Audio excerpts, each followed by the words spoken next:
หลากเงาของพุทธศาสนาเฮาก็คือกรรมฐานเด้อวันนี้กรรมฐานละ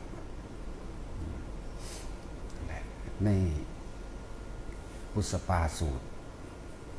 ปุสปะสูตรที่พระพุทธเจ้าทรงต่อให้พระมหากัสสปะเถระเจ้ามีผู้เดียวเด้ที่รู้แจ้งในปุสปาสูตรคือพระมหากัสสปะเพราะพระมหากัสสปะก็เป็นโพธิสัตว์เก่าหรือว่าปรารถนาพุทธภูมิโพธิญาณมาก่อนเหมือนกัน จึงมีคนที่ทำความเข้าใจได้เพียงผู้เดียวเท่านั้น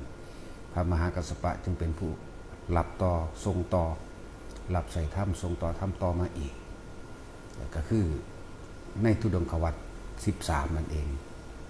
นั่นแหละจังว่ามักมีองค์8ธุดงควัตร13คือความหมายของคำว่าปุสปะสูตรบุคคลผู้มีความเพียรบุคคลผู้ปรารถนาพระนิพพานให้เดินตามมรรคมีองค์8และธุดงควัตร13ข้อกุลบุตรพุทธชินรสทั้งใดจะได้รับชัยชนะถ้าเฮาทำตามธุดงควัตร13นั่นแหละ